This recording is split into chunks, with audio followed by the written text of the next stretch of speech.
الشيطان الرجيم بسم الله الرحمن الرحيم قل إن كنتم تحبون الله فاتبعوني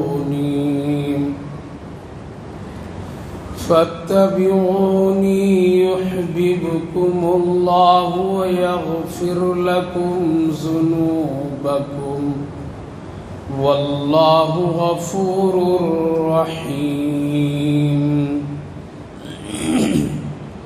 قل أطيعوا الله والرسول فإن تولوا فإن الله لا يحب الكافرين إن الله اصطفى آدم ونوحا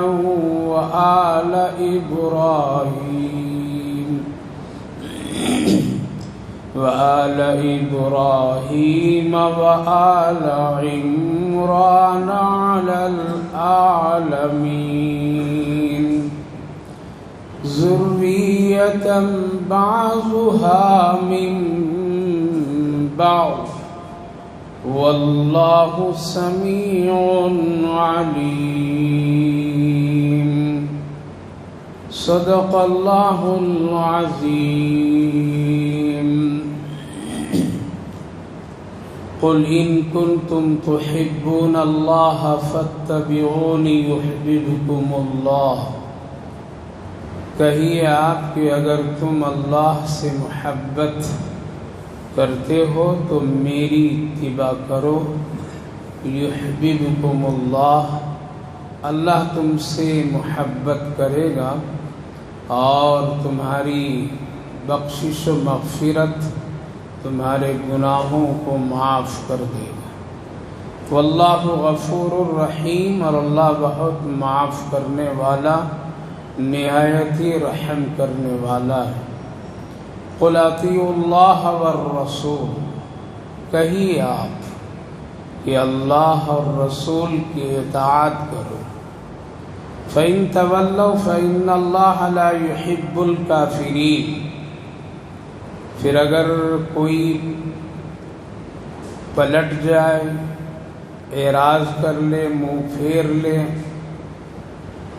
تو اللہ تعالیٰ ایسے منکرین کافر لوگوں سے محبت نہیں کرتا ہے بھائی اور بزرگوں اللہ رب العالمین کا شکر اس کا احسان ہے کہ اللہ تعالیٰ نے ہم سبوں کو نماز ظہر جماعت کے ساتھ پڑھنے کی توفیق مرحمت فرمائی ساتھ ساتھ قرآن کریم کی اس بابرکت مجلس میں تھوڑی دیر بیٹھنے کی بھی توفیق عطا فرمائی ہے اللہ تعالیٰ قبول فرمائے آخرت کے لیے نجات کا ذریعہ بنائے دنیا کے لیے خیر فلاح صلاح ہدایت کا ذریعہ بنائے گزشتہ مجلس میں اسی آیت مبارکہ پر تھوڑی سی روشنی ڈالا تھا کچھ باتیں جو ضروری ہے اور اہم ہے اس آیت کریمہ اور اس آیت مبارکہ کے سلسلے میں کچھ آج بھی عرض کرتا ہوں یہ بات تو خوب اچھی طرح جان لیجیے کہ نبی اکرم صلی اللہ علیہ وسلم سے عقیدت محبت اطاعت یہ ہم سب مسلمانوں کے لیے بہت ضروری ہے اور اس کے بغیر کوئی کامل مسلمان ہو نہیں سکتا ہے نبی اکرم صلی اللہ علیہ وسلم سے عقیدت محبت اور اطاعت کیے بغیر کوئی اللہ تک پہنچ نہیں سکتا ہے ہر چیز کے پہنچنے اور اس منزل و مقام پہنچنے کے لیے بہت ساری جگہیں اور بہت ساری ضرورت کی چیزیں ہوتی ہے اس کو پوری کرنے کے بعد آدمی اس مقام پر پہنچتا ہے اسی طرح سے اللہ کی رضا خوشنودی اور اس کی طرف سے بخشش و مغفرت اگر ہم اور آپ چاہتے ہیں تو اس کے لیے ضروری ہے اطاعت رسول، عقید رسول، محبت رسول۔ اس کے بغیر کوئی آدمی چاہے کہ میری نجات ہو جائے گی، میری بخشش ہو جائے گی اور میں جنت میں چلا جاؤں گا، ممکن نہیں ہے۔ اللہ رب العالمین نے ایسا نظام کو نہیں رکھا ہے، اس لیے کسی کو آخرت کی کامیابی کے لیے ضروری ہے کہ وہ آدمی رسول اللہ سے بہت ہی غایت درجے کی محبت کرے۔ اس کے بغیر نہ ایمان مکمل ہوتا ہے اور نہ مرنے کے بعد کوئی کام ہوتا ہے۔ کلمے کا جو جز دوسرا ہے وہ ہم سب کے آقا نبی اکرم صلی اللہ علیہ وسلم کی ذات بابرکت ہی سے متعلق ہے۔ اگر کوئی آدمی صرف کلمے کا ایک جز لا الہ الا اللہ پڑھے اور خوب پڑھے اور وہ کہے اللہ ایک ہے، اسی کا نعرہ، اسی پر سب کچھ دم بھرے، وہ مسلمان نہیں ہو سکتا جب تک کہ وہ دوسرا جز محمد الرسول اللہ نہ پڑھے اور پھر اس کو اور اس پر عقیدت و محبت کے ساتھ وہ قائم نہ رہے، اس وقت تک کہ وہ ایمان والا نہیں کہلا سکتا۔ اس لیے کلمے کی یہ دو جز ہے، لا الہ الا اللہ اور دوسرا جز محمد الرسول اللہ۔ تمام عبادات میں اگر غور کریں دیکھیں تو ہر جگہ نبی اکرم صلی اللہ علیہ وسلم کی اطاعت، یاد، ذکر ہی پر وہ عبادت مکمل ہوتی ہے، اس کے بغیر مکمل نہیں ہوتی ہے۔ نماز کی پوری کیفیت پر غور کریں تو رسول اللہ صلی اللہ علیہ وسلم ہی کے ذکر پر اللہ نے نماز کو بھی مکمل کراتا ہے۔ اس کے علاوہ جتنی بھی عبادتیں ہیں اس میں اللہ کے رسول صلی اللہ علیہ وسلم کا طریقہ اس میں کیا ہے؟ شامل ہے۔ بغیر اس کے طریقے کے وہ عمل کو اللہ قبول ہی نہیں کرتا ہے۔ اسی لیے فرمایا قرآن کریم میں اللہ تعالیٰ نے کہ اگر تم عبادت کرتے ہو تو پھر یہ عبادت اس کی نہیں بلکہ میرے نبی کے طریقے پر ہے تب تو وہ قبول ہے، ورنہ وہ سب رد ہے، اس کی کوئی اہمیت نہیں ہے۔ حضرت حذیفہ رضی اللہ عنہ نے ایک صحابی ایک شخص کو نماز پڑھتے ہوئے دیکھا جس کا طریقہ تھوڑا سا فرق رہا۔ آپ نماز سے فارغ ہونے کے بعد اس شخص سے پوچھا یہ نماز جو تم نے پڑھی ہے کتنے دنوں سے اس طرح کی نماز پڑھ رہے؟ اس نے بتایا کہ تقریباً 40 سال سے زیادہ عرصہ ہو گیا میں اسی طرح نماز پڑھ رہا ہوں، تاکہ اس میں سنت کے خلاف نظر آئے مجھے، اور جو عبادت سنت کے خلاف ہے وہ اللہ کے بارگاہ میں قبول نہیں ہے۔ میرے بھائی بزرگوں، پتہ یہ چلا کہ نبی سے محبت اور نبی کی اطاعت بہت ضروری ہے۔ اسی لیے اللہ رب العالمین نے قرآن کریم میں جو سب سے پہلا حکم دیا، سب سے پہلا حکم مسلمانوں اور ایمان والوں کے نام لے کر کے وہ ادب رسول میں دیا۔ قرآن کریم میں اللہ تعالیٰ نے لوگوں سے جب مخاطب ہوتا ہے تو کئی انداز اور کئی طرز ہے اس سے۔ یا ایھا الناس، سارے لوگ آ جاتے ہیں، ایمان والے، غیر ایمان والے، جتنے لوگ ہیں سب آ جاتے ہیں۔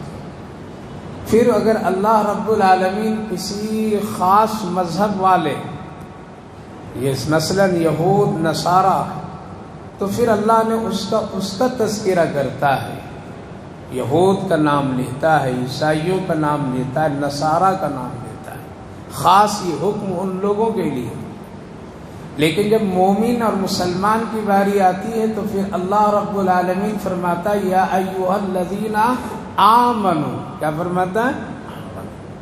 قرآن کریم میں آمنو کا لفظ بہت جگہ پر آیا ہے، اور یہ اللہ کا بہت پیارا انداز ہے اپنے بندوں کو بلانے کا اور اپنی طرف اس کو لانے کا، بہت پیارا انداز۔ یا ایھا الذین آمنوا، اے ایمان والو، ایمان سے اللہ بلا رہا ہے، اور یہی سب سے کمال ہے ایک انسان کے۔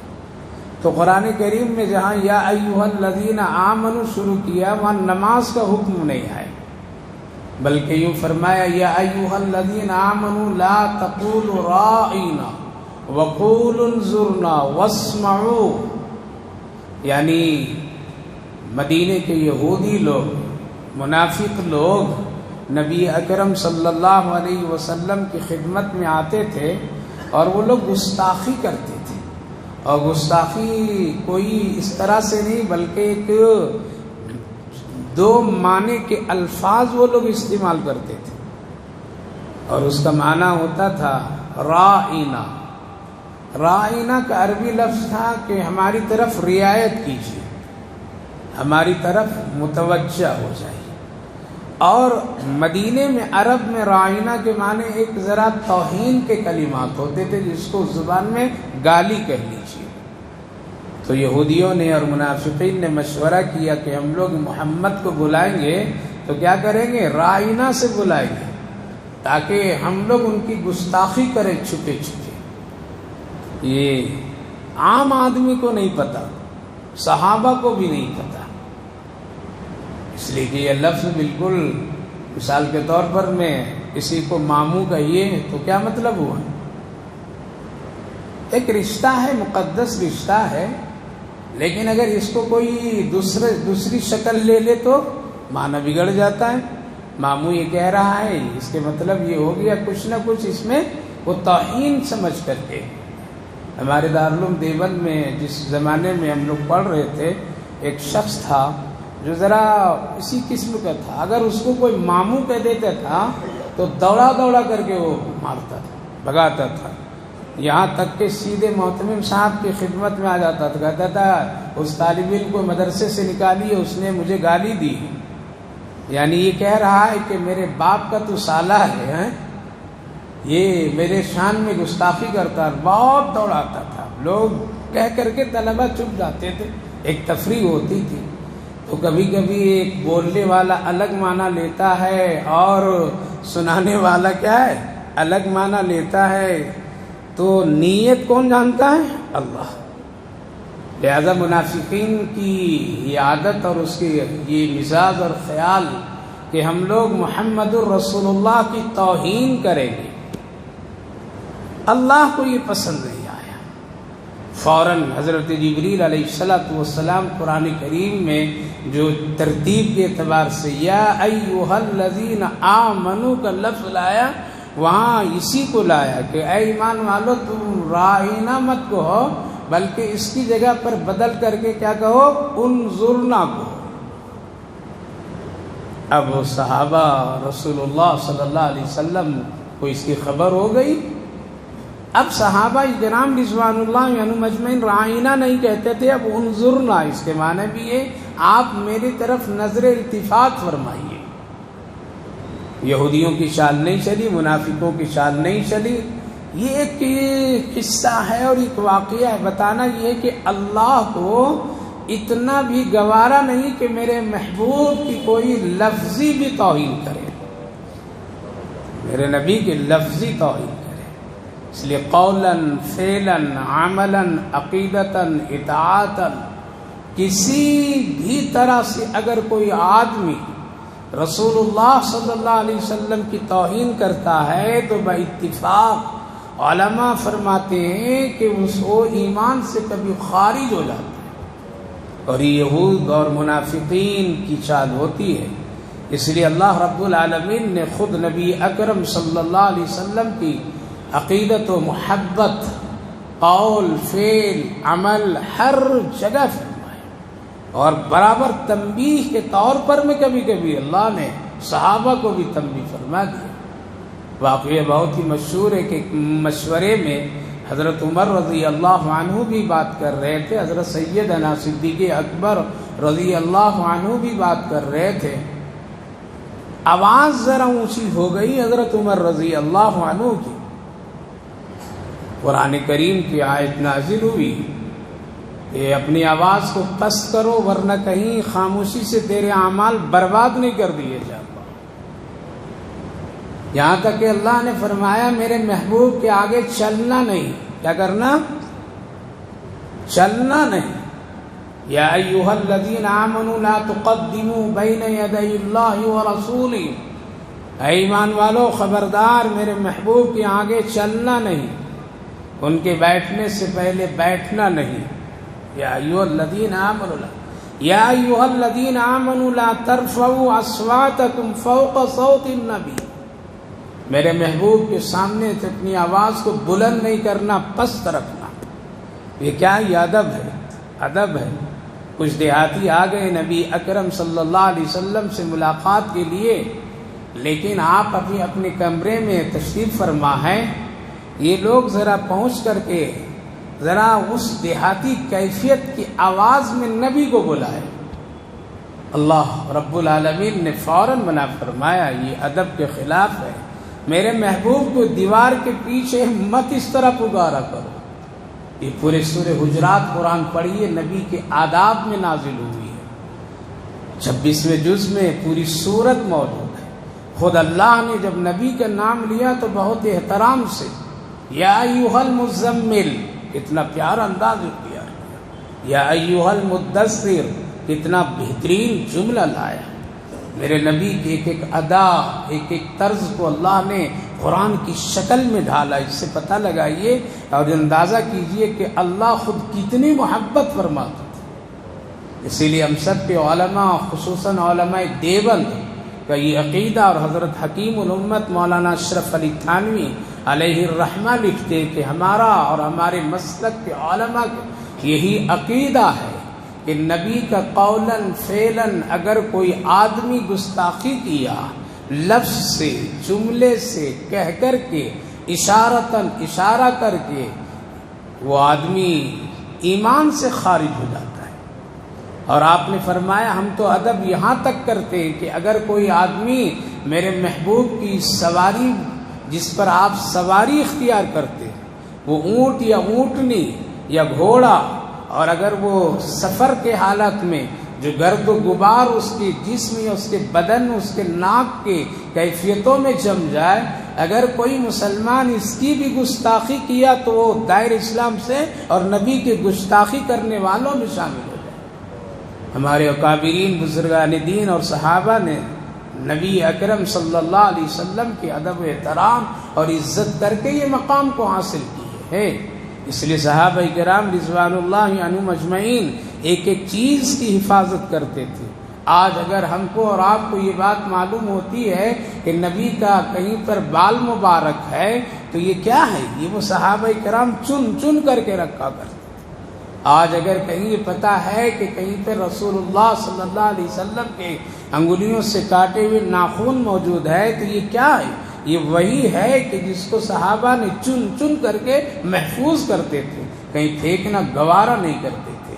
صحابہ تو اتنی محبت کرتے تھے کہ اس کی کوئی مثال دنیا میں پیش کر ہی نہیں سکتے. حضرت طلحہ رضی اللہ عنہ کتنے بڑے جلیل القدر صحابی ہیں.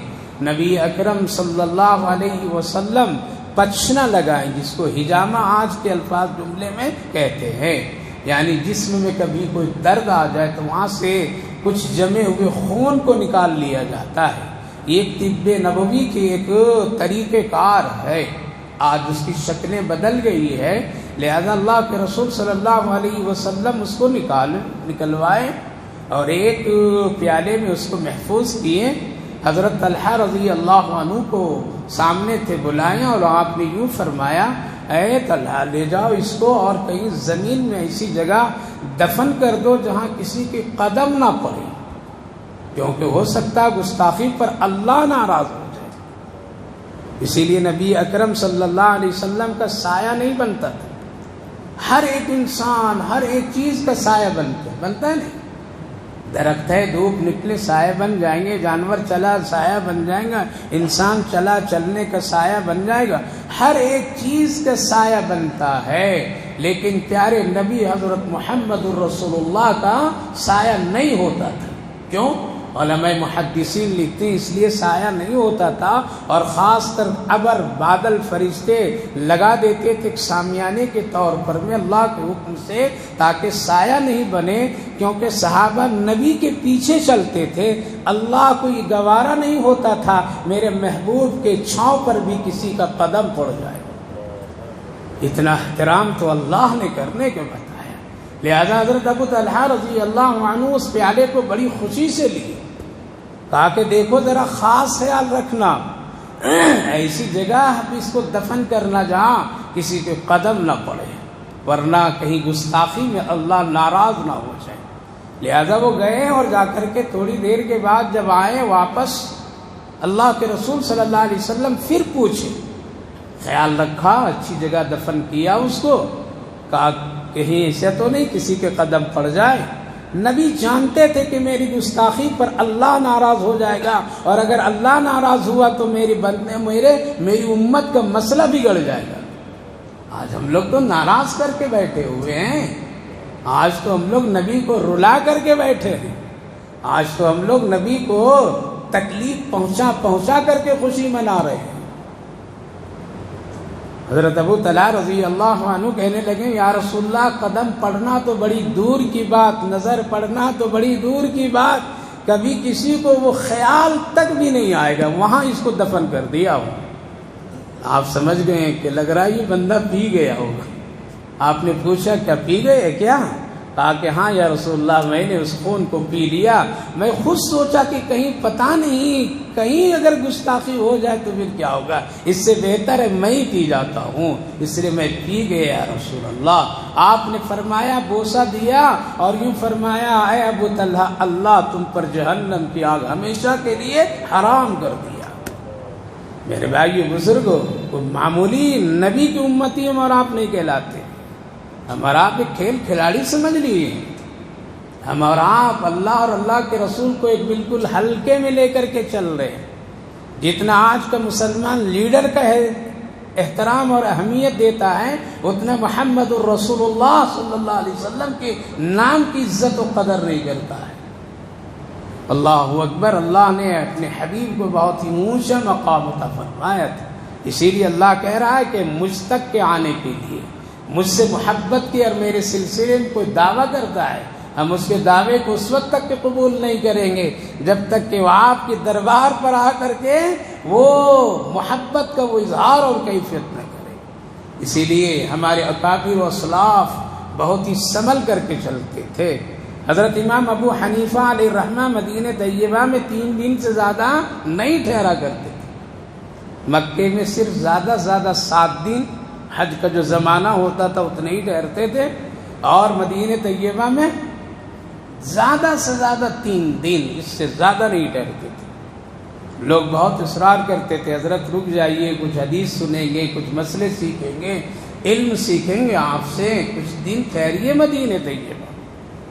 آپ کہتے تھے نہیں ٹھہروں گا، ہمت نہیں مجھے یہاں ٹھہرنے کا،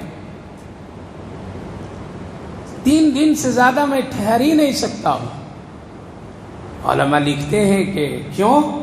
3 دن تک کہ وہ اپنے اوپر قابو رکھتے تھے اور بے وضو نہیں ہوتے تھے، نہ استنجے کا تقاضا ہوتا تھا، نہ بیت الخلاء کا تقاضا، اس کو اتنا وہ اپنے آپ کو قابو میں کر لیتے تھے، کھانا پینا روک دیتے تھے تاکہ نہ پیشاب کا تقاضا آئے نہ بیت الخلاء کا تقاضا آئے، اس لیے کہ پتہ نہیں میرے محبوب کی قدم مدینے کی کس زمین پر پڑی ہوئی ہو، اس لیے وہ یہ نہیں کام کرتے تھے، اور 3 دن کے بعد فوراً نکل جاتے تھے۔ ہمارے اکابر و اسلاف نے مدینے کی ایک ایک مٹی اور اس ادا کی بھی محبت کی ہے جس سے رسول اللہ کا جہاں قدم پڑا ہے۔ دارالعلوم دیوبند کے بانی حضرت حجت الاسلام مولانا قاسم صاحب نانوتوی علیہ الرحمہ کوئی معمولی شخصیت نہیں ہے، جو دارالعلوم دیوبند کے بانی ہیں۔ حج کے لیے جاتے ہیں تو اپنے جوتا اپنے تھیلے میں یہاں سمیٹ کر کے رکھ لیتے ہیں، زمین پتھریلی ہے، خود بوڑھے ہیں، پاؤں میں ایک عجیب و غریب کی کیفیت ہے، پتھریلی زمین پر چلنا بڑا مشکل ہے، لیکن خالی پاؤں چلتے ہیں، جوتے سمیٹ کر کے رکھ لیتے ہیں۔ ساتھی لوگ پوچھتے ہیں، کہتے ہیں حضرت جوتا کیوں اتار دیا آپ نے؟ کہا کہ اس لیے اتار دیا ہوں کہ یہ دیار رسول آقا صلی اللہ علیہ وسلم کا ہے، پتہ نہیں میرے نبی کے قدم کہاں پڑا ہو، وہاں قاسم نانوتوی کا جوتا پڑ جائے، یہ میرے لیے صحیح نہیں ہے۔ اتنا احترام کرتے تھے، ادب کرتے تھے۔ آج ہم لوگوں نے میرے بھائیو بزرگوں جو ناکامی کا منہ جو دیکھ رہے ہیں، جو ٹھوکریں کھا رہے ہیں، اس کی ایک وجہ یہی ہے۔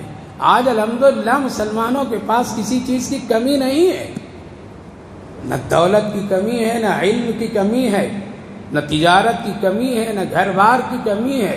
گھر دیکھو تو ماشاء اللہ ایک ایک کے محل محل ہے، تجارت دیکھو تو ماشاء اللہ سبحان اللہ، گھر میں اگر 4-5 بچے ہیں، سب اسکول کالج سب پڑھ رہے ہیں، کوئی ان پڑھ جاہل نہیں۔ اور صرف مسلمان ہی جو قوم میں نہیں، اگر کچھ ان میں ان پڑھ ہے ہمارے میں ہے تو اس سے زیادہ ان میں بھی ہے۔ ایسا نہیں کہ وہ سب بہت آگے ہائی فائی میں ہے، لیکن اس کے باوجود بھی مسلمانوں میں جو ٹھوکر، مسلمانوں میں جو گراوٹ، مسلمانوں میں جو ساری چیزیں ہیں، اس کی وجہ ہے ہم نے جس کی قدر ہم کو کرنی تھی اس کی قدر ہم کرنا بھول گئے۔ اللہ کے رسول صلی اللہ علیہ وسلم کے احترام تو یہ اتنا کرتے تھے۔ ہمارے اکابر بزرگان دین میں ایک حضرت مولانا محمود حسن صاحب گزرے، ان کا پورا قافلہ تھا، مدینہ طیبہ میں حج کے موقع پر ٹھہرا تھا۔ پہلے زمانے میں لوگ خود کھانا پکاتے تھے، کھاتے تھے اور وقت گزارتے تھے۔ ایک یتیم بچہ روز آیا کرتا تھا اس قافلے والوں کے پاس، خدمت کچھ کر دیتا تھا اور یہاں کھا پی کر کے خوشی سے چلا جاتا تھا۔ کئی دن جب ٹھہرا اور کئی دن یہ کام کیا تو ایک دوستانہ تعلق اور حضرت اور معلمہ سے ایک محبت ہو گئی اس اور خوب ملتا جلتا تھا۔ جب واپسی ملک کا آنے کی باری آئی تو محبت کی وجہ سے حضرت نے کہا تم یتیم ہو، ایسا ہے میرے ملک میرے ساتھ چلو، پڑھنے پڑھانے کھانے پینے رہنے سہنے ساری چیزوں کو خوب بہترین انتظام کر دوں گا، چلو گے؟ کہا کہ رکیے امی سے پوچھ لیتا ہوں۔ کس سے؟ امی سے پوچھ لیں۔ کل کی اولاد جب ماں باپ سے پوچھ کر کے کوئی کام کرتے تھے تو دنیا میں ٹھوکر نہیں کھاتے تھے۔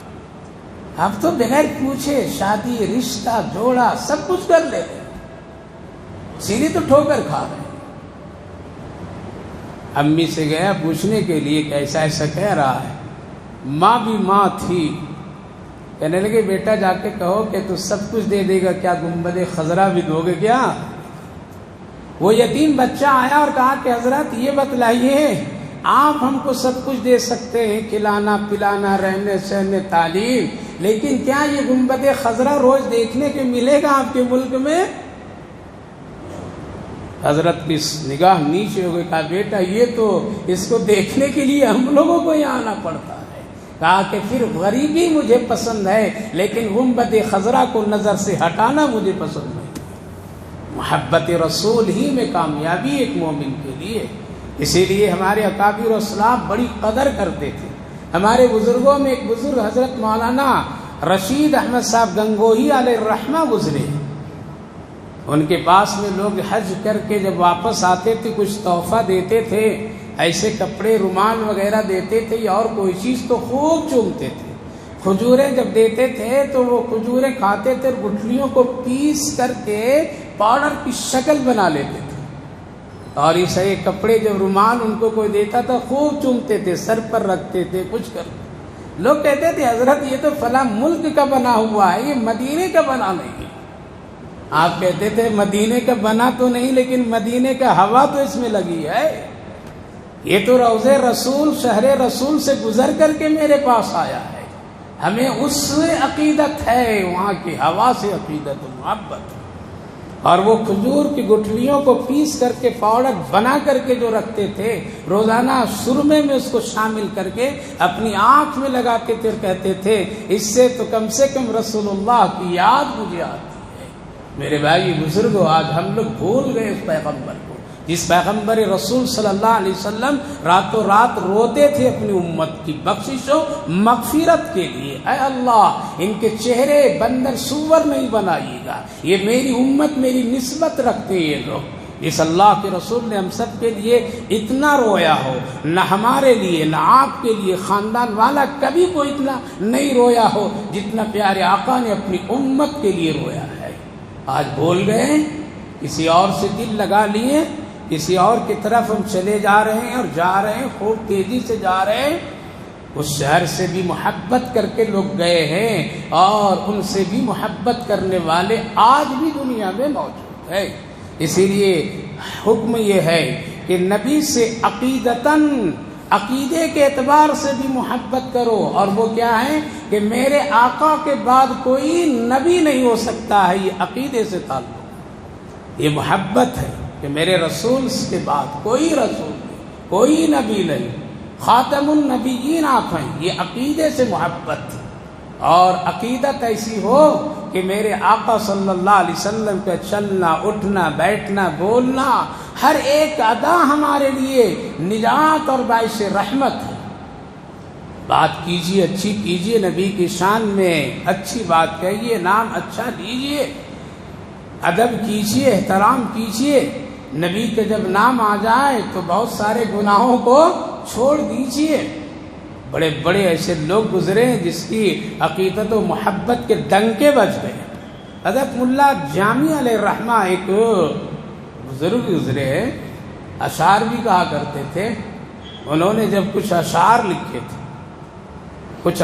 لکھے تھے قصیدے کے طور پر، اور جب نبی اکرم صلی اللہ علیہ وسلم کی زیارت کے لیے مدینے حاضری دینے کے لیے جب نکلے تھے، مکہ سے حج سے فارغ ہو کر کے جب مدینہ پہنچنے کے قریب ہوئے تو اللہ کے رسول صلی اللہ علیہ وسلم نے مدینے کے امیر کو خواب میں فرمایا، اس کو آنے نہیں دینا میرے قبر پر، اس کو روک لو۔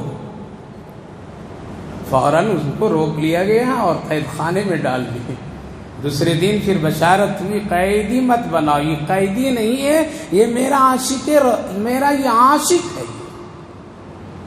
اس کے جیب میں دیکھیے قصیدہ لکھ کر کے آ رہا ہے، وہ آتا میرے روضے کے سامنے پڑھتا تو بے ساختہ مسافے کے لیے میرا ہاتھ باہر نکل جاتا۔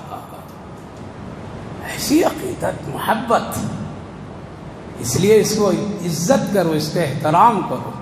ہمارے بزرگوں میں ایک حضرت شیخ سعدی علیہ الرحمہ، ان لوگوں کے نام کہاں جانتے ہیں؟ جب جانیں گے تبھی تو محبتیں سیکھیں گے۔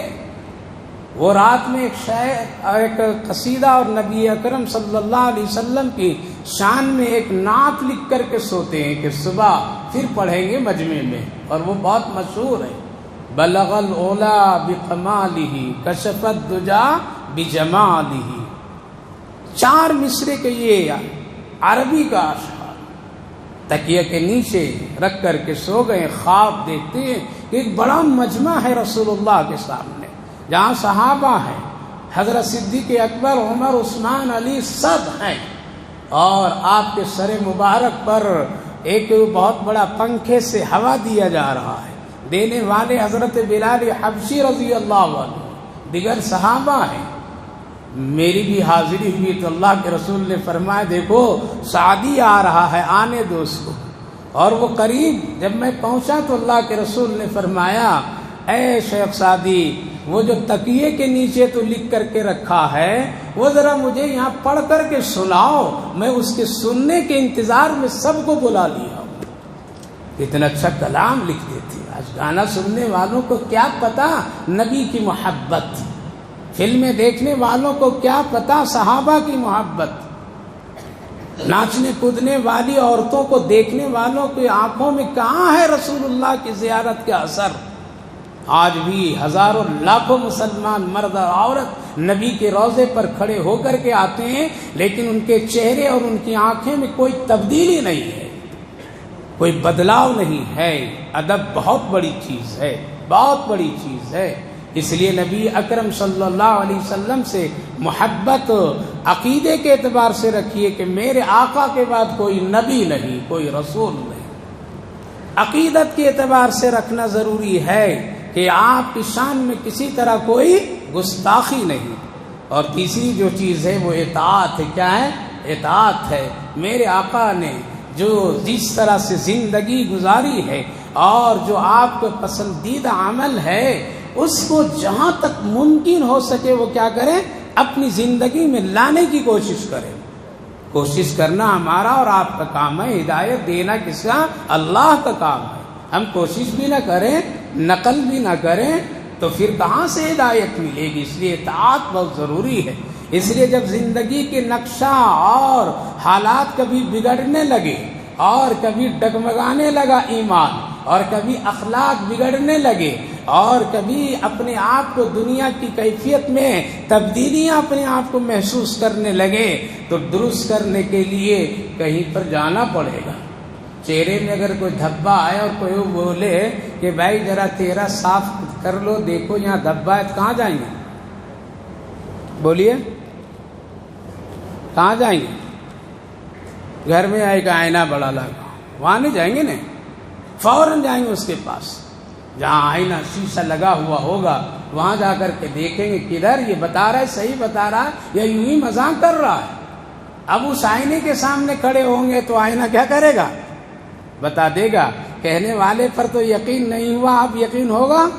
آئینہ دکھا رہا ہے، بالکل روبرو دکھا رہا ہے، یہاں دھبا یہاں دھبا یہاں دھبا، یہ صاف کرو، باہر جاؤ، تبھی چل کر کے تم اچھے لگو گے، ورنہ لوگ بدنما کہیں گے۔ لہذا آئینے کے سامنے سے صفائی ہوگی۔ اس لیے جب زندگی میں گناہوں کے دھبے لگے، جب زندگی میں کسی طرح سے گناہوں کے داغ دھبے چہرے مہرے پر لگ جائے،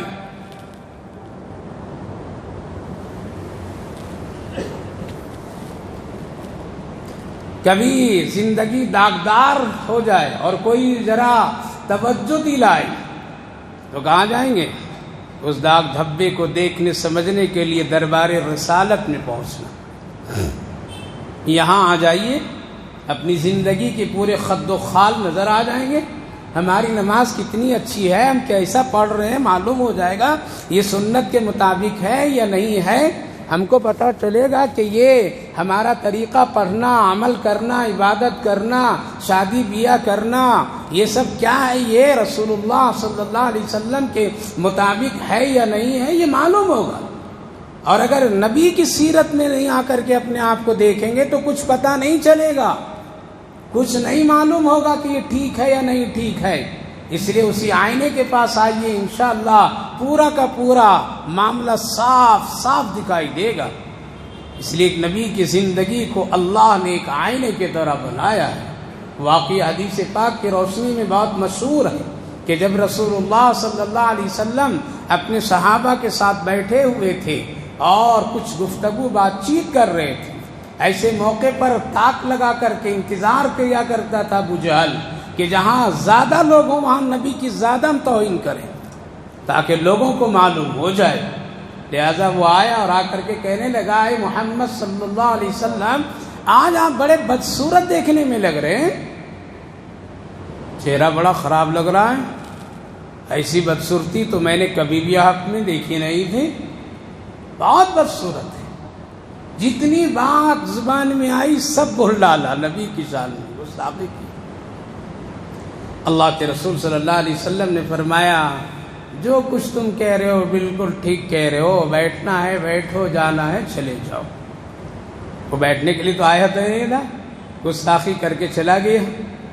تھوڑی دیر کے بعد حضرت سیدنا صدیق اکبر رضی اللہ عنہ تشریف لائے، سامنے آپ کے لیے خاص جگہ ہوتی تھی، آپ دیکھنے لگے رسول اللہ کو اور کہنے لگے، اللہ کے رسول آج آپ بڑے خوبصورت لگ رہے ہیں، بڑے حسین لگ رہے ہیں، آپ کے چہرے مبارک میں اتنا نور میں نے کبھی بھی نہیں دیکھا تھا۔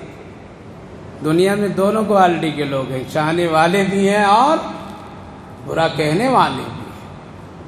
آپ بڑے حسین لگ رہے ہیں، آج دل چاہ رہا ہے کسی طرح دیکھتا رہوں آپ کو اور آپ اسی طرح مجھے اپنے چہرے مبارک کی زیارت کراتے رہیں۔ اللہ کے رسول مسکرائے ہوئے فرمائے، ابو بکر جو کچھ تم نے کہا بالکل ٹھیک کہا، آؤ بیٹھو۔ بیٹھ گئے ہو، اس لیے آئے تھے بیٹھنے کے لیے۔ صحابہ میں سے کسی نے پوچھا، یا رسول اللہ بات سمجھ میں نہیں آئی مجھے، وہ بھی کہا تو آپ نے کہا ٹھیک، انہوں نے کہا آپ نے کہا ان کو بھی ٹھیک۔ سوال الگ الگ، بات الگ الگ، انداز الگ الگ، لیکن دونوں کو آپ نے کیا کیا؟ ٹھیک ٹھیک۔ سمجھ میں بات نہیں آئی ہے اللہ کے رسول ابو بکر ٹھیک کہا یا ابو جہل ٹھیک کہا؟ اللہ کے رسول صلی اللہ علیہ وسلم نے فرمایا دونوں ٹھیک کہا، دونوں ٹھیک کہا، دونوں ٹھیک کہا۔ اب کیا کہیں گے؟ دونوں ٹھیک کہا۔ کہا کہ ابو جہل جب آیا تھا تو مجھے دیکھا، میرے چہرے میں اس کا چہرہ نظر آیا، میرے چہرے میں اس کا چہرہ نظر آیا۔ اللہ نے مجھ کو ایک آئینے کی طرح امت کے لیے بنا کر کے بھیجا ہے۔ جو آدمی اپنی زندگی کو یہاں کسوٹی پر رکھ کر کے اس آئینے میں دیکھے گا، ان کو سب پتہ چلے گا کہ میری زندگی کے مطابق اس کی زندگی چل رہی ہے یا اور کہیں کی زندگی اس کی ہے۔ اس لیے اس آئینے میں جب اس نے دیکھا میرے چہرے میں، تو اس کا چہرہ نظر آ رہا تھا، وہ اس کی بدصورتی نظر آ رہی تھی، اس کی نحوست اس کو خود نظر آ رہی تھی، اور اسی لیے وہ دیکھ کر کے کیا کیا؟ میری توہین کر رہا تھا۔ حقیقت میں وہ تھا۔ اور ابو بکر صدیق رضی اللہ عنہ نے جب اس آئینے میں دیکھا تو میرے چہرے میں وہ اپنا چہرہ ان کو نظر آیا، جن کے چہرے میں ایمان کی نور، اخلاق کی نور، نیکی کی نور، اطاعت کی نور۔ وہ دیکھے تو پورا فٹ اور آئینہ بالکل صاف کر دیا، بہت اچھا ہے۔ اس لیے جو دیکھا آئینے میں وہی ہے یہ ابو بکر صدیق۔ تو میرے بھائی بزرگوں، عرض یہ کرنا ہے ہم کو اور آپ کو اپنی زندگی جب بگڑی ہوئی ہو یا نیکی کا کام کر رہے ہیں، تب بھی دونوں حالات میں ہم کو سیرت رسول کی ترازو پر آ کر کے تولنا پڑے گا کہ یہ عمل ہمارا رسول اللہ صلی اللہ علیہ وسلم کی سنت کے مطابق ہے یا نہیں ہے۔ اگر ہے تو الحمدللہ خوب کیجیے، اور اگر نہیں ہے تو چھوڑ دیجیے۔ اس میں چھوڑنے میں ثواب ہے، چھوڑنے میں نجات ہے، چھوڑنے میں ہمارے اور آپ کے لیے عافیت ہے۔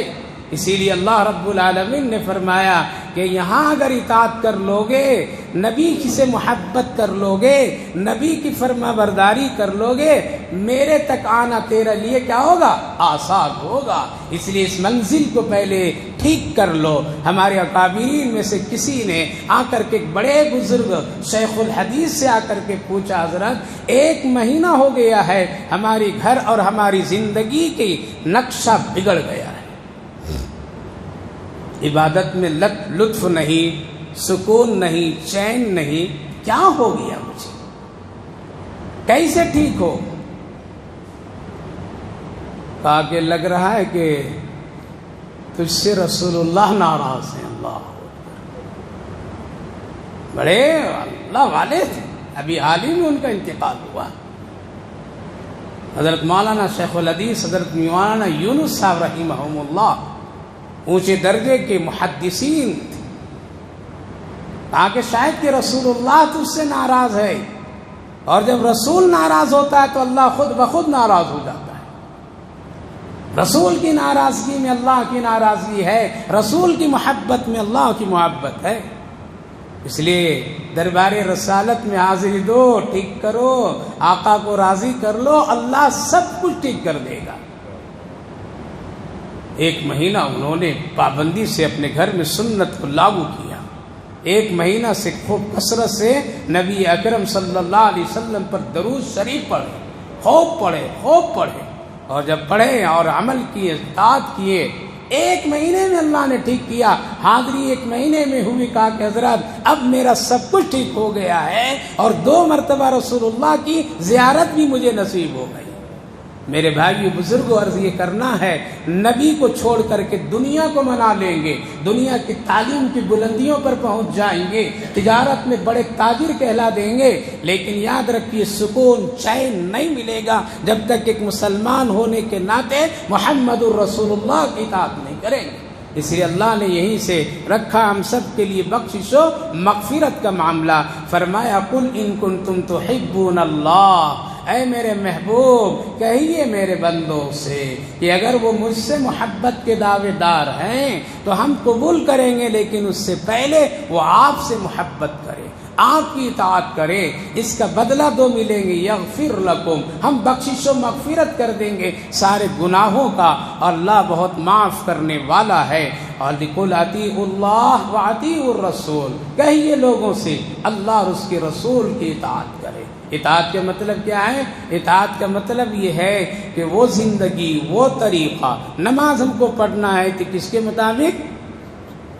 نہیں حضرت اپنے مطابق پڑھ لیں گے، الٹے سیدھے کپڑے جیسے تیسے، سنت کے مطابق، تھوڑی عبادت ہو طریقے رسول کے مطابق، شادی بیاہ اطاعت رسول کے مطابق کیجیے، کھانا پینا اطاعت رسول کے مطابق کیجیے، سنت کو لاگو کیجیے، اپنے گھر میں، اپنے گھر کی زندگی میں سنت کو لاگو کیجیے، ایک ایک چیز، چھوٹی چھوٹی چیزوں کو محنت کیجیے۔ دنیا کے اعتبار سے بڑے ہوشیار اور بڑے چالاک ہیں، کم سے کم دین میں بھی تو کچھ شعور ہونا چاہیے۔ اس لیے اطاعت رسول، اطاعت، اور اس کے لیے دو معیار، ایک ہے قرآن اور ایک ہے حدیث رسول۔ اس کے بعد میں پھر ان دونوں کو سمجھنے کے لیے کہاں جانا پڑے گا؟ صحابہ اور اللہ کے وہ نیک بندے، مجتہدین، فقہاء کرام، ائمہ کرام سے۔ لہذا دین کو اس طرح سیکھ کر کے اطاعت رسول، اطاعت خدا بندی میں کامیابی ہے۔ تو اللہ فرمایا قل اطیعوا اللہ واطیعوا الرسول، نہیں مانیں گے تو اللہ بھی صاف صاف فیصلہ بھی سنا دیتا ہے۔ اتنا اچھا نبی دیا، رونے والا، بخشش کرانے والا، گڑ گڑانے والا، تیرے لیے خیر خواہی، ہمدردی سب کچھ رکھنے والا ایسا نبی دیا، اب بھی نہیں تم سمجھو گے؟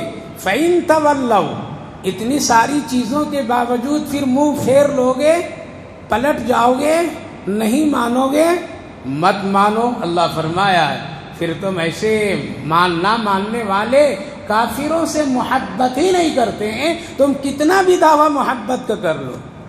تو میرے بھائی بزرگوں، جب حقیقت سامنے آ جائے تو پھر انسان کو کیا کرنا چاہیے؟ اطاعت کرنا چاہیے۔ مسلمان ہونے کے ناطے ہماری اور آپ کی کامیابی رسول اللہ صلی اللہ علیہ وسلم کی اطاعت اور فرما برداری میں ہے، قرآن کے عمل میں ہے، حدیث پاک کی اطاعت، اور اس لیے اپنی زندگی کا رخ بدلیے، حالات ادھر جا رہے ہو ادھر سے پلٹیے اور آئیے، اپنی زندگی کو دنیا کے سانچے میں سب کچھ ڈھال کر کے ایمان کو جانے مت دیجیے، ہر حال میں رسول اللہ صلی اللہ علیہ وسلم کی سنت کے پہلو کو مقدم رکھیے، اسی میں کامیابی ہے، اسی میں کامرانی ہے۔ اسی لیے خصوصی طور پر سنت والی زندگی کو لاگو کیجیے، کثرت سے درود شریف پڑھیے، درود شریف تقریباً 200 قسموں کی، کتنے؟ جو آپ کو آج ہے آسان سے آسان پڑھتے رہیے، درود شریف خوب پڑھیے، دیکھیے مسائل حل ہو جائیں گے، مسائل کو اللہ نے اس میں حل رکھا ہے۔ پڑھیے، 1 گھنٹہ وقت لگائیے، آدھا گھنٹہ وقت لگائیے، اللہ نے وقت دیا، پھر دیکھیے برکت رحمت کیسی ملے گی۔ کسی بڑے ہمارے بزرگوں سے پوچھا آپ کی زبان میں اتنی لطافت، مٹھاس اور اس قدر خوشی، بشاشت کیوں ہے؟ کیا فرمایا؟ اب تک کہ اپنی زندگی میں 1 کروڑ رسول اللہ پر درود پڑھ چکا ہو۔ کیسے لوگ ہیں، ان کے بھی بال بچے ہیں، ان کے بھی زندگی کے ضروریات ہیں، 10 مرتبہ پڑھنا مشکل ہے۔ ماں بہنوں، میرے بیٹیوں بیٹھو، خوب اچھی طرح سے زندگی کا ایک حصہ بنا دیجیے درود شریف پڑھنے کا، درود شریف کے لیے وقت لگانے کا، اس کی برکت سے سارے راستے اللہ کھول دیتے ہیں۔ اس لیے رسول اللہ صلی اللہ علیہ وسلم پر کثرت سے درود شریف پڑھیے، ادب کا پورا خیال رکھیے، نام بہت ہی احترام کے ساتھ لیا کیجیے، اس میں بخشش و مغفرت ہے، اس میں بڑی محبتیں ہیں، اس لیے خوب خیال رکھیے، نام کی بھی حرمتی کبھی بھی نہ ہونے دیجیے۔ اللہ آپ کو بھی توفیق دے۔